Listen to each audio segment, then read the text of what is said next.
Hey guys, welcome back to Loft Sports. It's Tyler coming at you with the Navy recap.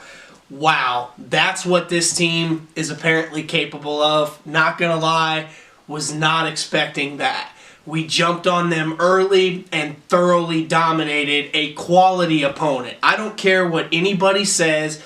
Don't listen to the Notre Dame haters out there and the naysayers. They're going to say, well, it's Navy and who have Navy played and all this garbage. Listen, the American Conference is probably as good, if not better, top to bottom, than the Pac-12, save Utah and Oregon, and the ACC, save Clemson. They have some really good football teams in that league, and Navy is in the upper echelon of that league. Maybe not the best team, but probably in the top 4 or 5. They were 7-1, coming in red hot, beating some good teams, running the ball down everyone's throat, and we completely shut them down. Defense forced turnovers early. Offense scored every time they had the ball, I'm pretty sure, in the first half anyway. Book looked completely like the quarterback we hoped he would look like earlier in the season. Now, yes, I know Navy doesn't have the athletes on defense and really on offense that Michigan and Georgia and etc. do, but this is still a quality win for Notre Dame. The fact that we were able to come out and play a complete game for the most part really has to make us happy as a fan base.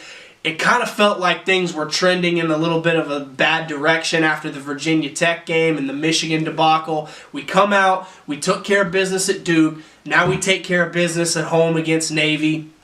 Irish with a dominating win. We were up like 38-3 at halftime, I think. They had to go for it from their own 40 early in the second quarter because we were already up by 28 points. And that kind of offense, when you get them down, they can't throw. They're just not designed for that. They need to be playing ahead of the chains and staying in a 1 or 2 possession game to run that offense. We took them out of their element, and it showed. They just unraveled from there. And those guys are guys that go and serve our country, so you know they've got great composure and great heart, but we were able to break their will basically in the first half. I want to talk a little bit about the sellout because I know it's on everybody's mind. Yes, as a fan, I'm a little bit disappointed that the 273-game sellout streak came to an end. We were never going to catch my alma mater, Nebraska. They're 100 games ahead of us, and that's crazy when you think about it. But to some degree, I'm not surprised that it came to an end. It's kind of surprising that it did last this long. Yes, our stadium's not the biggest. It doesn't even hold 80,000. But our fan base is spread across such a national footprint that it's not surprising that not everybody wanted to go to all these November games in the cold. We're kind of out of it national championship and playoff-wise, even though it was a ranked versus ranked matchup. Yes, it's disappointing, but look, it doesn't mean that this program is on the way down or anything like that. Our fans were great. That stadium was as loud, not quite as full as I've heard it in a while. I think the team really showed up. Maybe we shouldn't sell out anymore if that's how the team's going to respond. Maybe just sell all but a couple thousand seats and then the team plays like that. But overall, really happy with the win. Now we'll get to my takeaways. My first takeaway from the game on Saturday, I think this win proves, for the most part, the talent is there at Notre Dame. Maybe not to win a national championship, obviously not this year's team. I personally think our team was a little stronger last year with some of the studs we had on defense. But it shows you that there is a lot of talent at Notre Dame. We just need to be able to put it all together. Number 2, Chase Claypool, another example of this. He cannot be stopped. This man is tearing it up. He had a great game against Duke. I saw him in person. He's hard to cover. He's not a burner, but he's just one of those guys that if you throw the ball up, he's going to come down with it 80-90% of the time. He had 4 touchdowns in this game. I think that ties a school record. I'm not sure, but I'd have to check.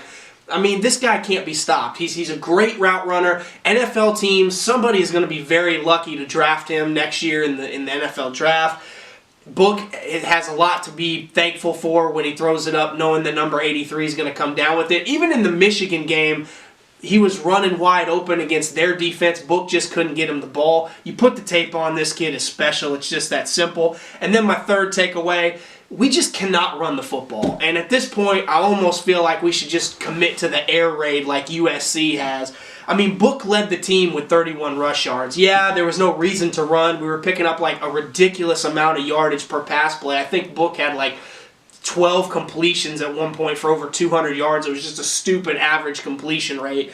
But at some point, we're going to need to run the ball, whether it's this week or the final game against Stanford or in the bowl game, and we just can't do it. So at this point, I've just kind of accepted that this team's not built to run the football, but as a Notre Dame fan and somebody who likes old school football and likes to watch teams line up and physically abuse people at the line of scrimmage, it hurts a little bit to know that we're not going to be ever be that team, but at the end of the day, we are who we are, and we're 8-2, and we still got a great shot to finish the season with a good second half and send our seniors out with a win in the BC game, and I'll have my preview on that later on in the week. Thank you guys so much. This is Tyler with Loft Sports signing off. Go Lightning.